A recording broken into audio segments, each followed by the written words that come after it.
الحمد لله وكفى والصلاة والسلام على من لا نبي بعد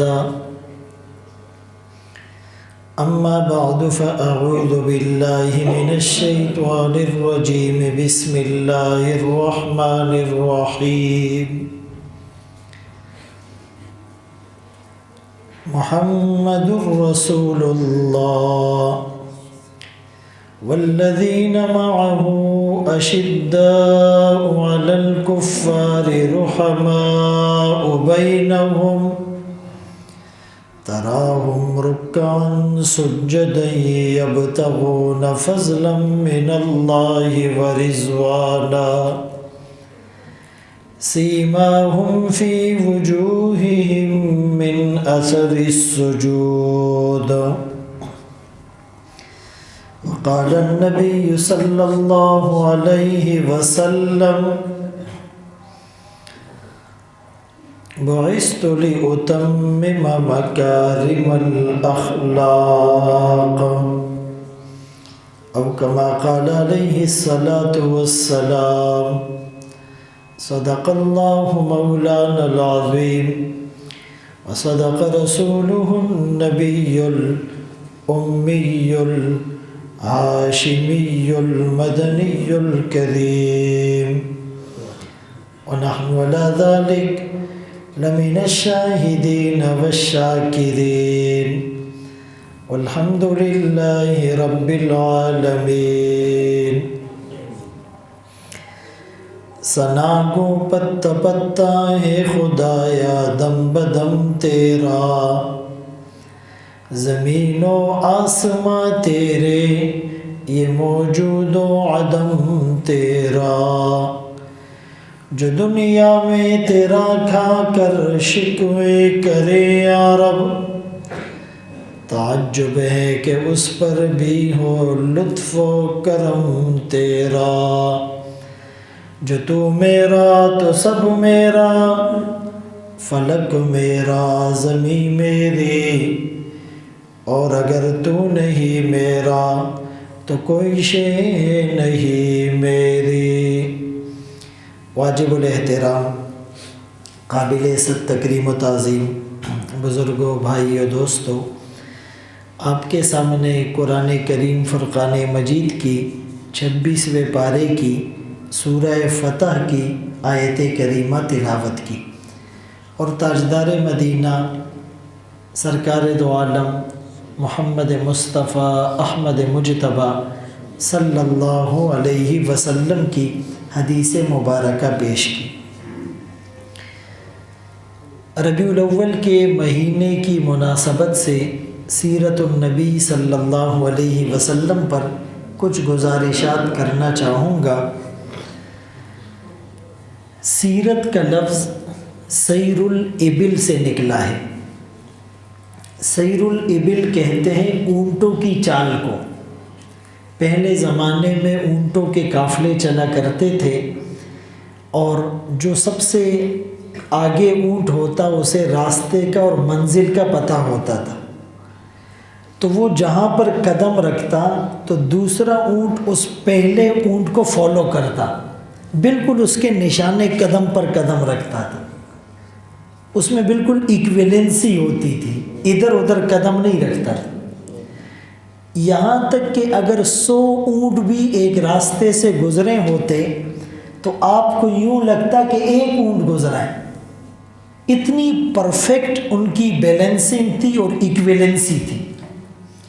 تو اسی کو سیرت کہا جاتا ہے کہ جس طرح پچھلا اونٹ اگلے اونٹ کو فالو کرتا ہے، اتباع کرتا ہے، اس کی تقلید کرتا ہے، اس کے نقش قدم پر چلتا ہے، اس کے نشان قدم پر اپنا قدم رکھتا ہے، اگر اسی طرح ہر امتی آمنہ کے لال، عبداللہ کے نور نظر، مکہ کے در یتیم، سرور کائنات، شافع محشر، وجہ کائنات، افضل الرسل، سید الانبیاء، سید الاتقیاء، امام المجاہدین، امام المبلغین، والا علی کمالی جمالی نوالی عطائی ثنائی بیانی شانی قرآنی محمد صلی اللہ علیہ وسلم منور مطہر معزز اعلیٰ عرفہ اکمل کامل نبی کی اگر یہ امت اتباع کرے، جس طرح وہ سارے اونٹ اپنی منزل تک پہنچ جاتے تھے، اسی طرح یہ امت اپنی منزل یعنی جنت تک پہنچ جائے گی۔ نقش قدم نبی کے ہے جنت کے راستے، اللہ سے ملاتے ہیں سنت کے راستے۔ مومن جو فدا نقش کفے پائے نبی مومن جو فدا نقش کفے پائے نبی ہو زیر قدم آج بھی عالم کا خزینہ، گر سنت نبوی کی کرے پیروی امت، طوفان سے نکل جائے گا پھر اس کا سفینہ۔ آج امت کی کشتی بھور میں ہے، ڈگمگا رہی ہے، ہچکولے کھا رہی ہے۔ وجہ یہ ہے کہ ہم نے رسول اللہ صلی اللہ علیہ وسلم کی سنتوں کو چھوڑ دیا۔ سفینہ بحری جہاز کو کہتے ہیں، کشتی کو کہتے ہیں۔ ایک آدمی پہلی بار بحری جہاز میں سفر کر رہا ہے، رات کا وقت ہے، طوفان آ گیا، موجیں بھپر گئی، کشتی ڈگمگانے لگی، اندھیرا بھی چھا گیا، بجلی بھی چمک رہی ہے۔ یہ نوارد بھی ہے، فرسٹ ٹائم سفر کر رہا ہے، بڑا گھبرایا اور پریشان کیپٹن کے روم میں گیا، دیکھا کہ جہاز کا جو کیپٹن ہے وہ آرام کے ساتھ صوفے پر لیٹا ہوا اخبار بینی میں مصروف ہے، اس کے چہرے پر کوئی ڈپریشن، کوئی ٹینشن کے آثار نہیں ہے۔ تو یہ مسافر کہتا ہے کیپٹن صاحب جہاز ڈوبنے لگا ہے، طوفان ہے، اندھیرا ہے، بجلی چمک رہی ہے، کشتی ڈگمگا رہی ہے، لوگ ڈوب جائیں گے، اور آپ اطمینان کے ساتھ مکمل سیٹسفیکشن کے ساتھ لیٹے ہوئے، آپ کو جہاز اور جہاز کے مسافروں کی کوئی فکر نہیں۔ تو کیپٹن نے یوں اس مسافر کی طرف دیکھا اور مسکرایا اور کہنے لگا لگتا ہے آپ پہلی بار بحری جہاز میں سوار ہیں۔ اس نے کہا جی ہاں۔ کہا ہمیں تو عادت پڑ گئی ہے، ہمارا تو واسطہ پڑتا رہتا ہے، اسی طرح رات کا اندھیرا ہوتا ہے اور طوفان ہوتا ہے اور موجیں بھپر جاتی ہیں اور کشتی ڈگمگاتی ہے، لیکن ٹینشن کی کوئی ضرورت نہیں۔ جہاز کا جو کمپریسر ہے وہ بالکل ٹھیک ہے، جہاز کا جو باؤلر ہے وہ پوری قوت کے ساتھ کام کر رہا ہے، جہاز کی جو ڈائریکشن اور سمت ہے وہ بالکل صحیح ہے، تو آپ کو گھبرانے کی کوئی ضرورت نہیں، ہم صبح بخیر و عافیت بآسانی اپنی منزل تک پہنچ جائیں گے۔ تو جس طرح وہ کیپٹن مطمئن تھا اس لیے کہ اس کا رخ اور ڈائریکشن بالکل درست تھی، اسی طرح جس امتی کی ڈائریکشن صحیح ہو، عقیدہ صحیح ہو، سمت صحیح ہو، اسے اپنی منزل کا پتہ ہو، تو حالات جیسے بھی ہو یہ پریشان نہیں ہوگا۔ مہنگائی بھی ہوگی، لوڈ شیڈنگ بھی ہوگی، اور سنت کی بے حرمتی بھی کی جائے گی، اور صحابہ کی تقدیس پر لوگ کیچڑ بھی اچھالنے کی کوشش کریں گے، اور اس ملک کے استحکام کے خلاف سازشیں بھی ہوگی، لیکن جس کا ایمان مضبوط ہو، جس کا عقیدہ مضبوط ہو، جس نے محمد مصطفیٰ احمد مجتبیٰ صلی اللہ علیہ وسلم کا دامن مضبوطی سے تھاما ہوا ہو، قرآن کی رسی کو جس نے پکڑا ہوا ہو، صحابہ کی زندگی جس کی نظروں کے سامنے ہو، وہ پریشان نہیں ہوگا، وہ کہے گا مصائب میں الجھ کر مسکرانا میری فطرت ہے، مجھے ناکامیوں پر اشک برسانا نہیں آتا۔ تو ہم اپنا تعلق رسول اللہ صلی اللہ علیہ وسلم کے ساتھ قائم رکھیں، یہی نسبت تو کام آئے گی۔ عمل کی اپنی اساس کیا ہے، بجز ندامت کے پاس کیا ہے، رہے سلامت تمہاری نسبت، میرا تو بس یہی آسرا ہے۔ رسول اللہ صلی اللہ علیہ وسلم اس امت کے لیے بہت قربانیاں دے گئے۔ قیامت کا دن ہوگا، میدان محشر ہوگا، زمین تانبے کی ہوگی، سورج سوا نیزے کے فاصلے پر ہوگا، انبیاء، اولیاء، اتقیاء، اصفیاء سب پہ لرزہ طاری ہوگا، انسانیت بے لباس گناہوں کے پسینے میں ڈوبی ہوئی ہوگی، ہر ایک کی زبان پر نفسی نفسی کی صدا ہوگی۔ آدم صفی اللہ، نوح نجی اللہ، داؤد خلیفۃ اللہ، ابراہیم خلیل اللہ، اسماعیل ذبیح اللہ، موسیٰ کلیم اللہ، عیسیٰ روح اللہ، 1,00,000 کم و بیش 24,000 سب انبیاء کی زبان پر نفسی نفسی ہوگا۔ اچانک ایک آواز اٹھے گی، امتی امتی، سب حیران ہو کر ادھر ادھر دیکھیں گے، آج کون ہے جو اپنی امت کو یاد کر رہا ہے؟ یہ تو وہ دن ہے جس دن کے بارے میں قرآن کریم میں رب کریم نے 30ویں پارے میں سورہ عبس و تولی میں فرمایا، فَإِذَا جَاءَتِ الصَّاخَّةُ يَوْمَ يَفِرُّ الْمَرْءُ مِنْ أَخِيهِ وَأُمِّهِ وَأَبِيهِ وَصَاحِبَتِهِ وَبَنِيهِ لِكُلِّ امْرِئٍ مِّنْهُمْ يَوْمَئِذٍ شَأْنٌ يُغْنِي۔ جب وہ چیخ لگے گی، جب قیامت کی وہ آواز لگے گی تو بھائی بھائی سے بھاگے گا، اپنے ماں باپ سے بھاگے گا، اپنی وہ بیوی جس کے لیے دنیا میں رشوت لیتا ہے، سود کا لین دین کرتا ہے، اس کی ڈیمانڈ اور خواہشات کو پورا کرنے کے لیے چوری کرتا ہے، کرپشن کرتا ہے، بدعنوانی کرتا ہے، اسی بیوی کے لیے سب کچھ کیا، لیکن آج وہ بیوی بھی بھاگ رہی ہے، وہ اس کے کام نہیں آ رہی، وہ اولاد بھی اس سے بھاگ رہی ہے۔ ہر آدمی اپنی ٹینشن میں اور اپنے پسینے میں ڈوبا ہوا ہے۔ اس موقع پر اپنی امت کو یاد رکھنے والا کون ہے؟ وہ محمد الرسول اللہ صلی اللہ علیہ وسلم۔ وہ نبی یوں نہیں کہیں گے، اے امت جاؤ میری نظروں سے دور ہو جاؤ، نہ تم نے مجھے دیکھا، نہ میرا گھر دیکھا، نہ میرے پیٹ پر بندھے ہوئے پتھر دیکھے، نہ شعب ابی طالب میں میرا پتے چبانا دیکھا، نہ طائف کی گلیوں میں پتھروں کی بارش میں قرآن سنانا دیکھا، نہ بلال کو تپتی ہوئی ریت پر لیٹا دیکھا، نہ خباب کی کمر کی چربی سے آگ کے بجھتے انگارے دیکھے، نہ زنیرہ کو آنکھوں کے تانے ملنا دیکھے، نہ سمیہ کا دولخت ہونا دیکھا، نہ ابو فقیہ کی ٹوٹی ہوئی پسلیوں کو دیکھا، نہ صدیق اکبر کے تڑپنے لہو لہان ہونے کو دیکھا، نہ بدر میں 313 کا بے سر و سامانی کے عالم میں 1000 کے مقابلے میں اترنا دیکھا، نہ احد میں نبی کے چہرے کو زخمی ہونا دیکھا، موتی سے حسین دان شہید ہونے کو دیکھا۔ تم نے نہ کربلا میں میری نسلوں کے نیزوں پر چڑھے ہوئے سر دیکھے، تم نے کچھ بھی نہیں دیکھا، جاؤ میری نظروں سے دور ہو جاؤ۔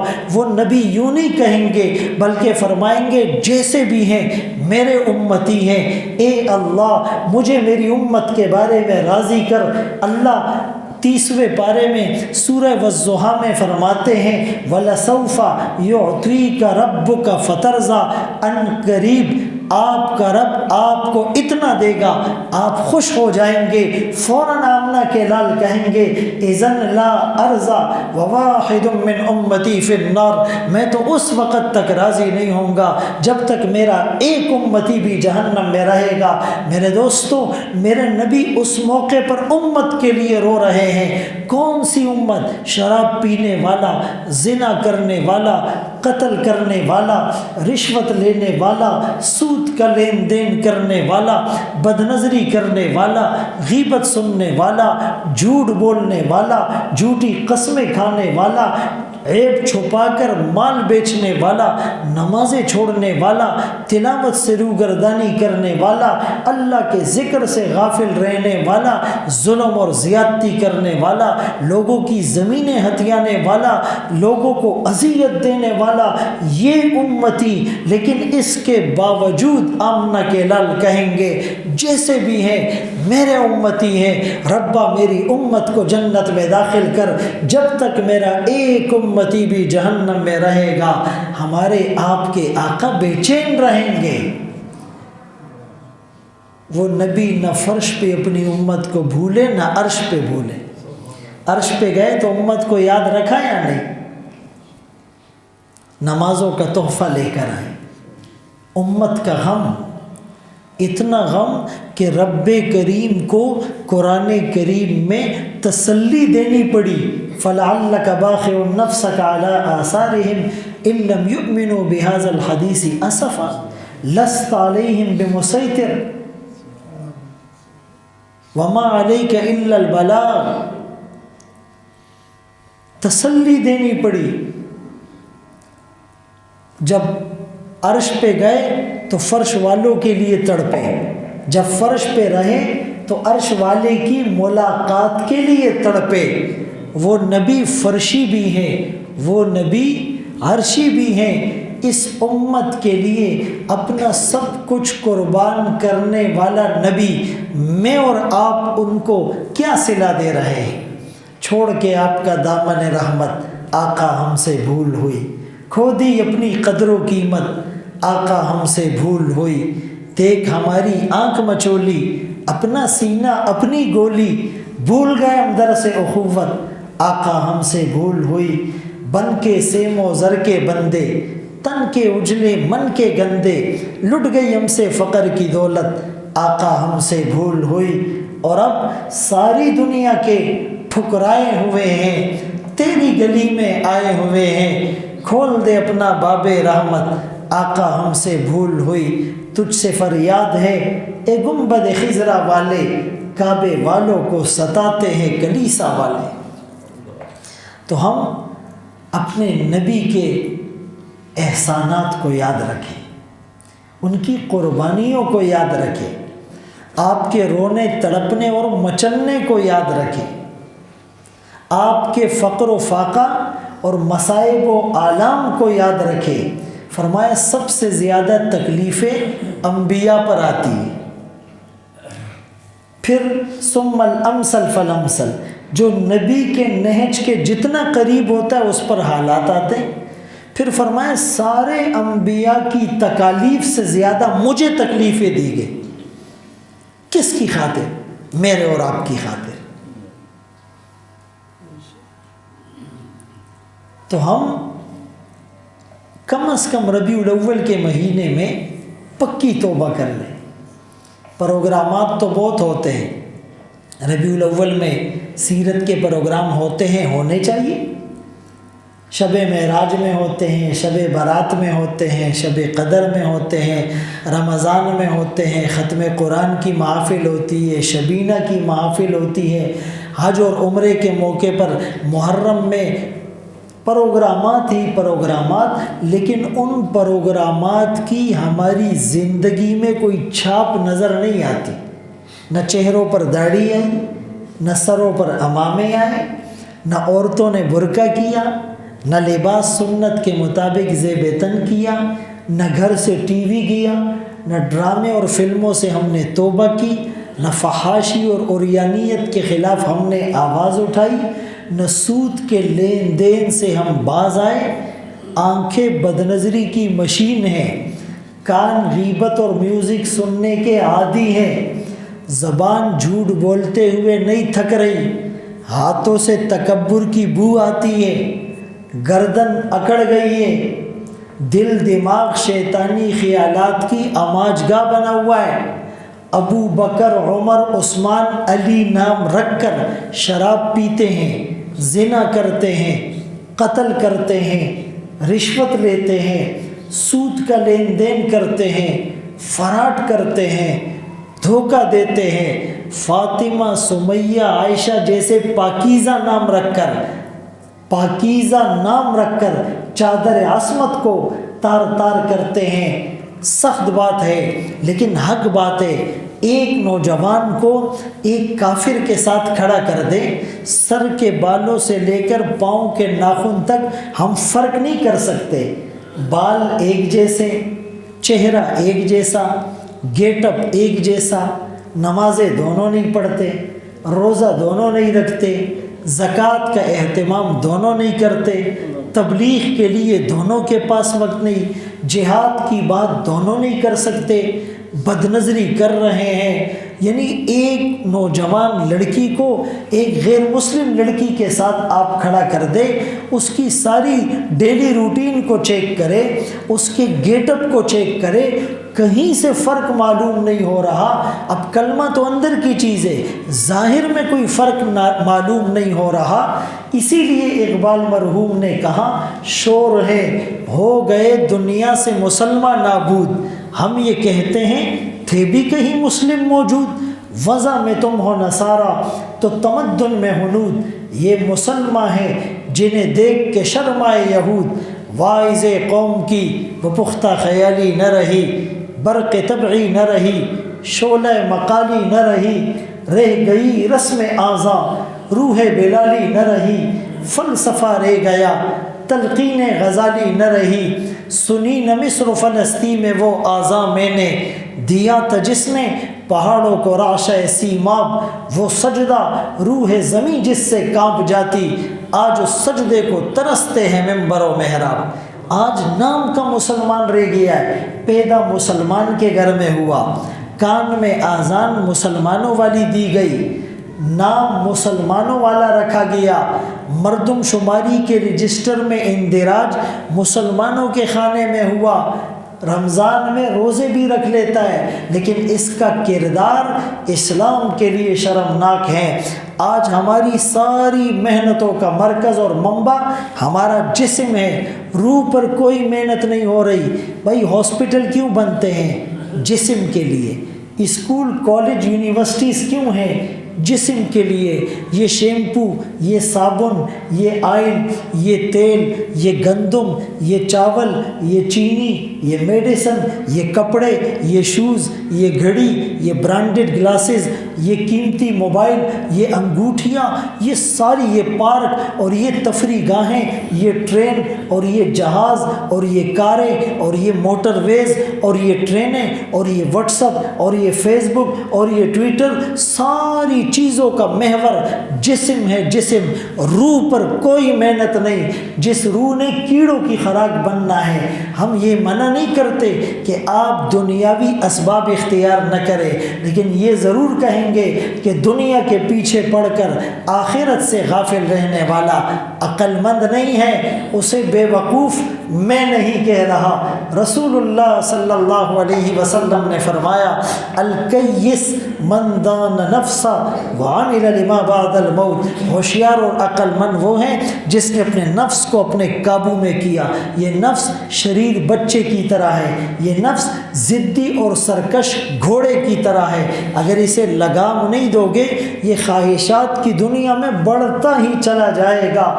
والعاجز، بے وقوف وہ ہے، من اتبع نفسہ ہواہا، جس نے اپنے نفس کو خواہشات کے پیچھے ڈالا، وتمنا علی اللہ، اللہ سے لمبی لمبی امیدیں لگائے رکھا۔ الدنیا سجن المؤمن وجنت الکافر، یہ دنیا مومن کے لیے قید خانہ، کافر کے لیے جنت ہے۔ کافر کے لیے کیوں جنت؟ اپنی مرضی سے کھایا، اپنی مرضی سے پیا، اپنی مرضی سے پہنا، اپنی مرضی سے سویا، اپنی مرضی سے جاگا، اپنی مرضی سے چلا، اپنی مرضی سے سوار ہوا، اپنی مرضی سے دیکھا، اپنی مرضی سے سنا، اپنی مرضی سے بولا، اپنی مرضی سے پکڑا، اپنی مرضی سے پاؤں سے اس کی طرف چلا، یہ اپنی مرضی چلاتا ہے۔ یہ کافر کا کام ہے۔ مسلمان پابند ہے، جکڑا ہوا ہے احکامات الہیہ کی زنجیر میں۔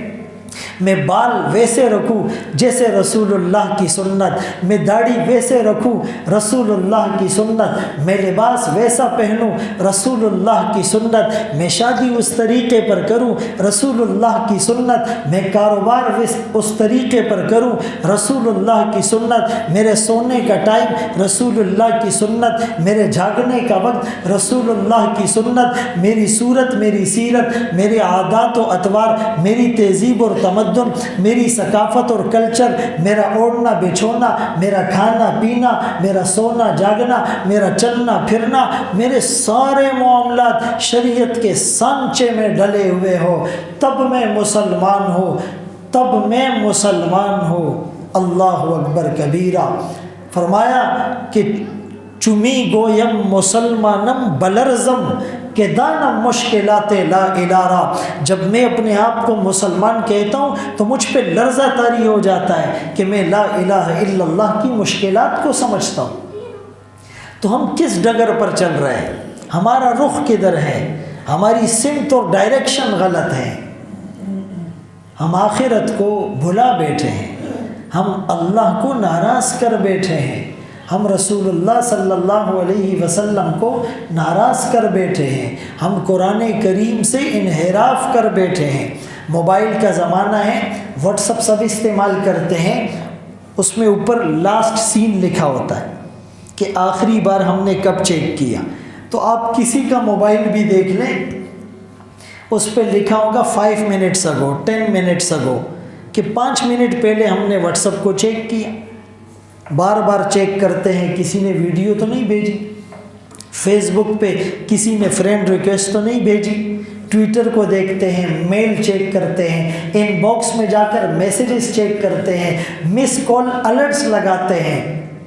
اخبار پڑھے بغیر دن نہیں گزرتا، ڈرامہ دیکھے بغیر نیند نہیں آتی، کرکٹ میچ کے لیے 8-10 گھنٹے اسکرین کے سامنے بیٹھے ہوئے ہیں۔ ساری چیزوں کے لیے ہمارے پاس وقت ہے، اگر وقت نہیں تو اللہ کی عظیم کتاب کو پڑھنے، سننے، سمجھنے کے لیے ہمارے پاس وقت نہیں۔ اگر قرآن کا لاسٹ سین دیکھا جائے تو لاسٹ رمضان نظر آئے گا، 1 سال گزر جاتا ہے، قرآن کو ہاتھ میں نہیں لیتے، قرآن کو آنکھوں سے نہیں لگاتے، قرآن کو سینے سے نہیں لگاتے، قرآن کو کھول کر پڑھتے نہیں ہیں، تجوید سیکھتے نہیں ہیں، قرآن کا ترجمہ نہیں سیکھتے، حدیثیں ہمیں یاد نہیں ہیں، تو اللہ کی عظیم کتاب کے ساتھ اس سے بڑا ظلم کیا ہوگا؟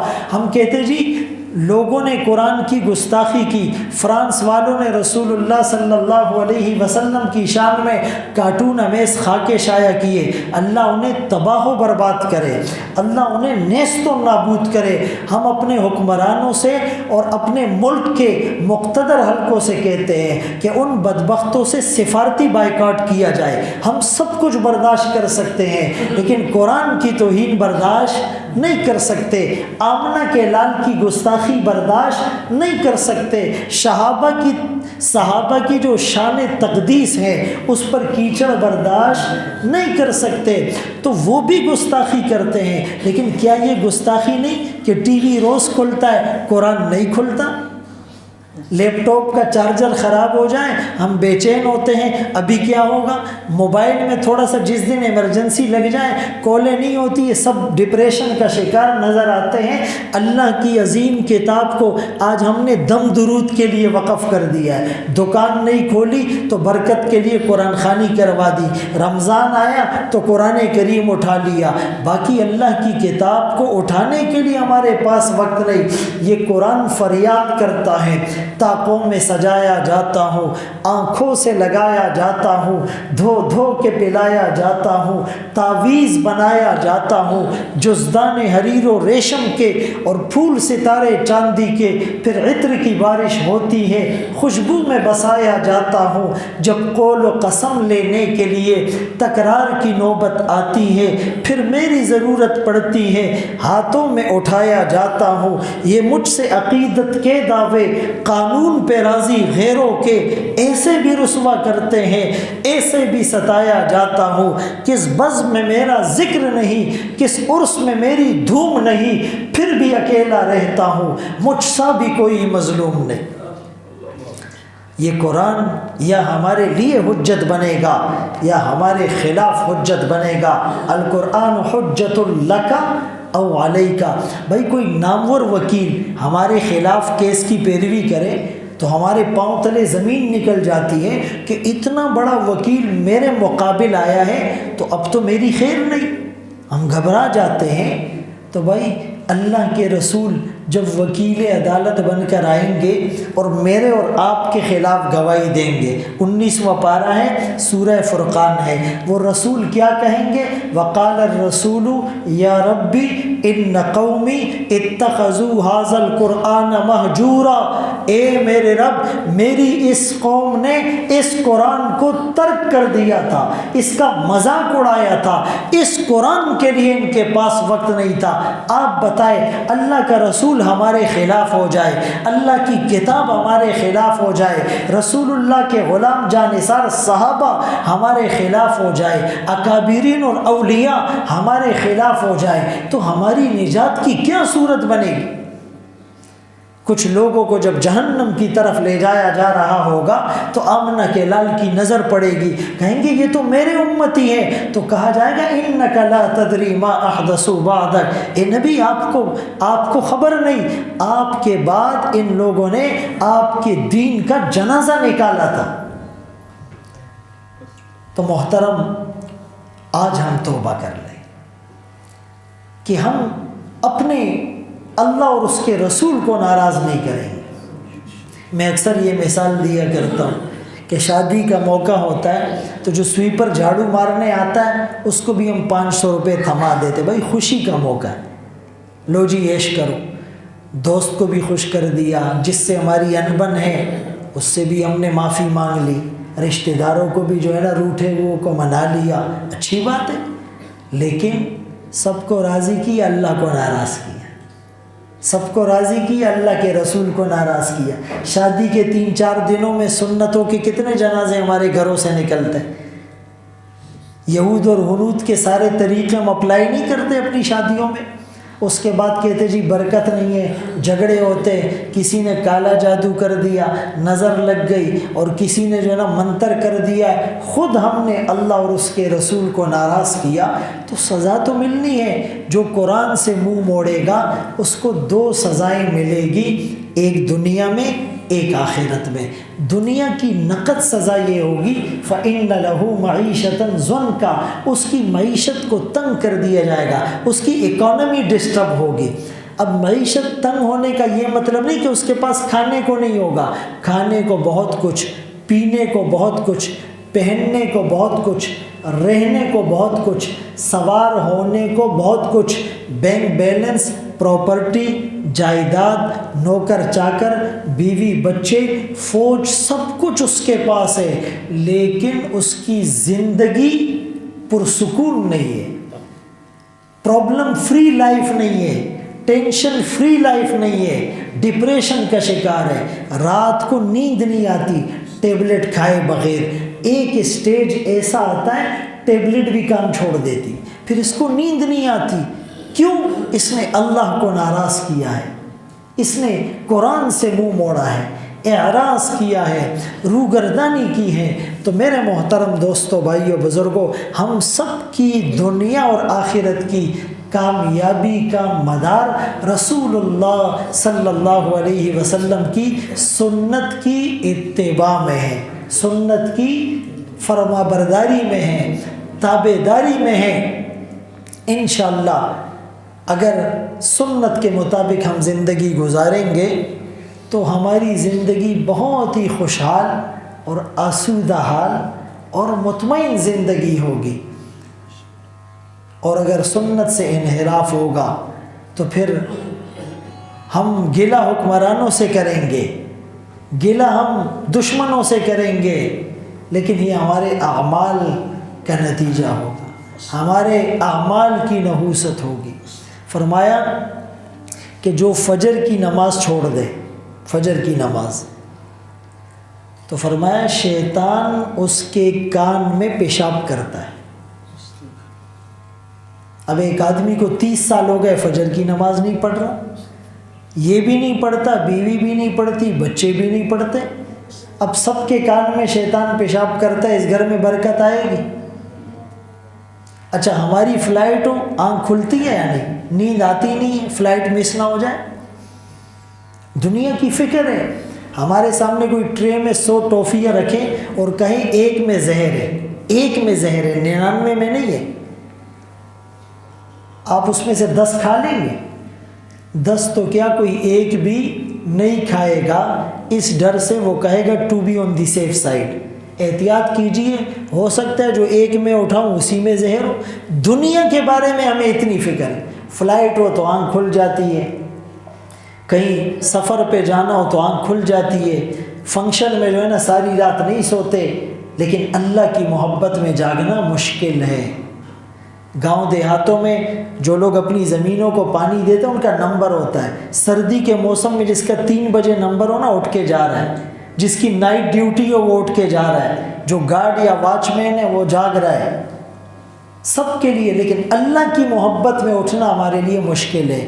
اسی لیے تو اقبال مرحوم نے کہا اللہ شکوہ کرتے ہیں بہت گراں تم پر صبح کی بیداری ہے، ہم سے کب پیار ہے ہاں نیند تمہیں پیاری ہے، طبع آزاد پہ قید رمضاں بھاری ہے، تم ہی کہہ دو یہی آئین وفاداری ہے، قوم مذہب سے ہے مذہب جو نہیں تم بھی نہیں، جذبہ باہم جو نہیں محفل انجم بھی نہیں۔ اللہ ہم سب کو اپنے احکامات پر عمل کرنے، رسول اللہ صلی اللہ علیہ وسلم کی سنتوں پر چلنے کی توفیق نصیب فرمائے۔ وآخر دعوانا الحمدللہ رب العالمین۔ استغفر اللہ العظیم الذی لا الہ الا هو الحی القیوم واتوب الیہ۔ یا حی یا قیوم برحمتک استغیث اصلح لی شأنی کلہ ولا تکلنی الی نفسی طرفۃ عین۔ اللہ ہم سب کے صغیرہ کبیرہ ظاہری باطنی تمام گناہوں کو معاف فرما، اپنے حکموں پہ چلنے والا بنا، آقا کی سنتوں پر عمل کرنے والا بنا۔ اللہ قرآن سے تعلق اور وابستگی نصیب فرما، صحابہ کے نقش قدم پہ چلنے والا بنا۔ اے اللہ پوری دنیا میں حق کا بول بالا فرما، کفر کا مکالہ فرما۔ اللہ ظالموں کو ہدایت دے، اگر ان کی قسمت میں ہدایت نہیں تباہ و برباد فرما۔ اللہ مساجد اور مدارس کی حفاظت فرما، علماء فقہاء اولیاء اہل اللہ کی حفاظت فرما۔ اللہ ملک پاکستان کو اسلام کا قلعہ بنا، اللہ ملک پاکستان کو استحکام نصیب فرما۔ اللہ حاسدین کے حسد سے، شریروں کے شر سے، ظالموں کے ظلم سے ہم سب کو اور اس ملک کو محفوظ فرما۔ اللہ جتنے بیمار ہیں سب کو شفائے کاملہ عاجلہ دائمہ مستمرہ نصیب فرما۔ جتنے مرحومین اس دنیا سے جا چکے ہیں سب کی بخشش اور مغفرت فرما۔ قبر کے عذاب سے، حشر کی رسوائی سے، پل صراط کی سختی سے، جہنم کی ہولناکی سے، اپنی ناراضگی سے محفوظ فرما۔ اللہ جو مقروض ہیں انہیں قرض سے خلاصی نصیب فرما، بے گھر ہیں انہیں گھر عطا فرما، بے روزگار ہیں انہیں حلال آسان شریعت کے مطابق روزگار عطا فرما۔ اے اللہ جس کی جو جائز خواہش شرعی حاجت ہے اسے پورا فرما، بے اولادوں کو نیک صالح اولاد عطا فرما، جو صاحب اولاد ہیں ان کی اولادوں کو دیندار فرما بردار با کردار بنا، ماں باپ کی آنکھوں کی ٹھنڈک ذریعہ نجات توشہ آخرت بنا۔ اللہ اس مسجد کو دین کا مرکز بنا، ہدایت کے چشمے جاری فرما۔ اللہ اس پورے محلے پر رحمت برکت نازل فرما۔ اے اللہ یہ حاضرین مجلس کی سب کی جائز خواہشات شرعی حاجات کو پورا فرما، ہمارے اس بیٹھنے کو، کہنے کو، سننے کو اپنی بارگاہ میں قبول فرما، ہماری نجات کا ذریعہ بنا۔ ربنا تقبل منا انک انت السمیع العلیم وتب علینا انک انت التواب الرحیم، وصلی اللہ تعالی علی خیر خلقہ محمد وآلہ واصحابہ اجمعین برحمتک یا رحمن۔